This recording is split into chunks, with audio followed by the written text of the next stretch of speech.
After the Mandukya, Swami Tapovan taught the Aitreya Upanishad from November 2nd to the 23rd of 1950. The next year, the Chandogya Upanishad was covered between July 9th and Monday, August 20th.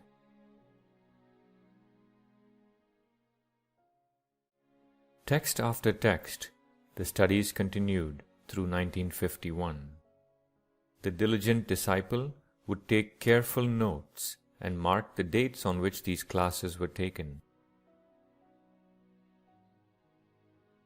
Swami Tapovan then planned to give classes on the Bhagavad Gita, but he developed a cough so severe that he couldn't speak much. He told his disciple, "Okay, I have taught you the Upanishads. Now you study the Gita on your own.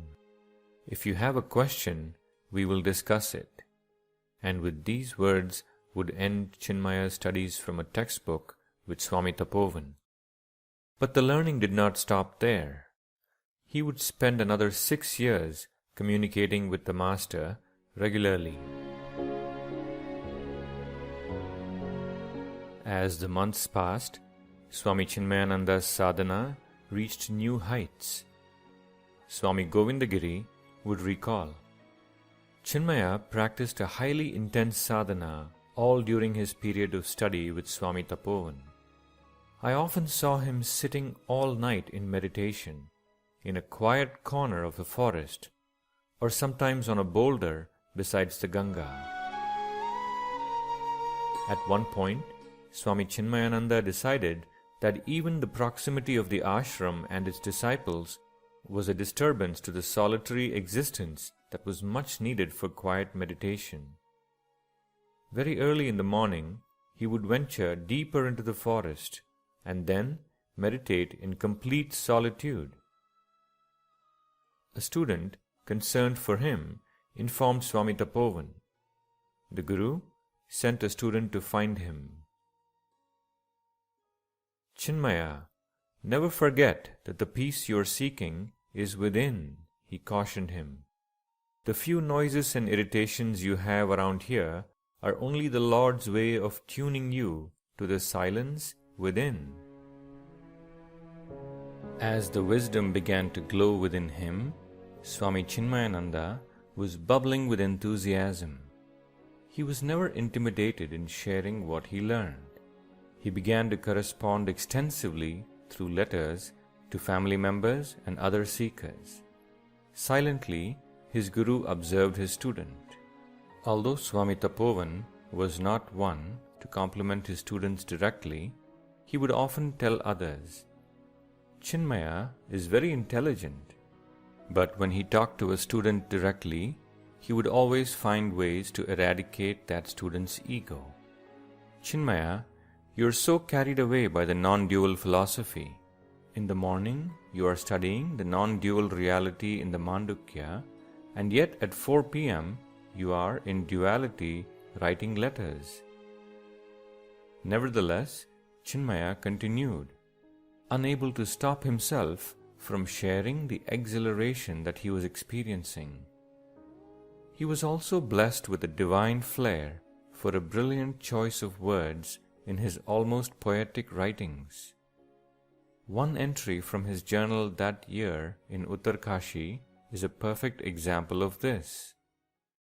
He writes, "I know no Sanskrit, I know no Hindi, I know no language to express what I know.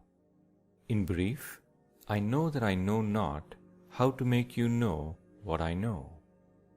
I know that I know not, and yet I know that I know. My Gurus know that I know. But I know not how to make you know what my Gurus know.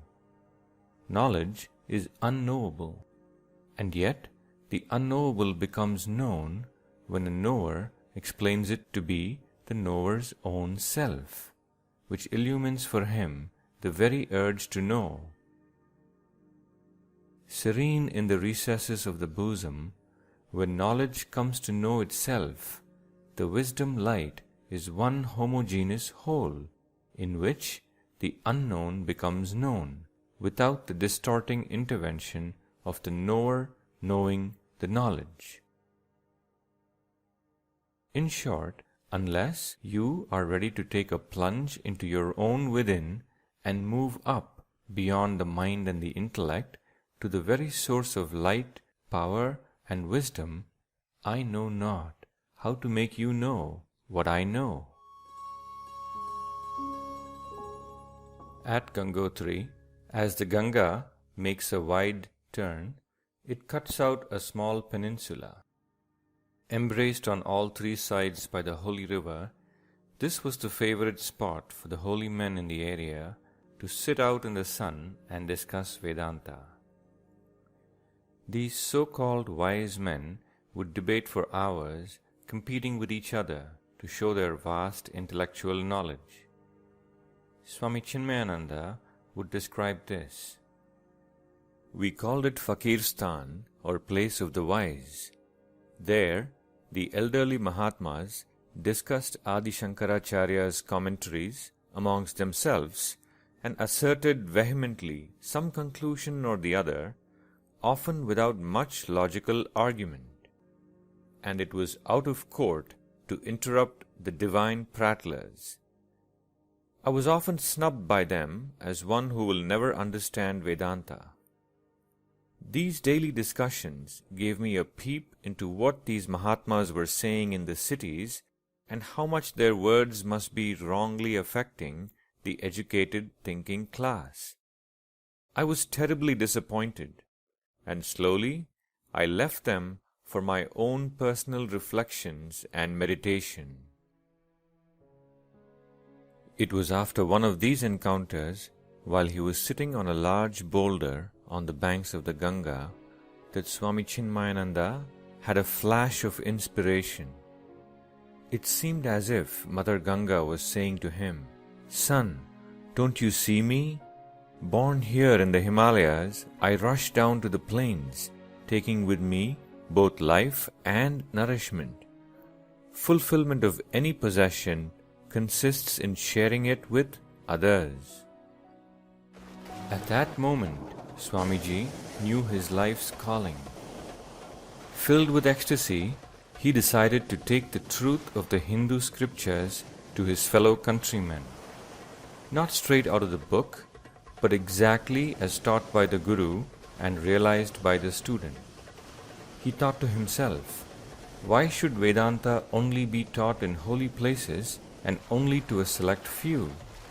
Why should its true meaning continue to be misinterpreted and misunderstood? I will take this knowledge in all its pristine glory to the plains below for the enrichment of humanity.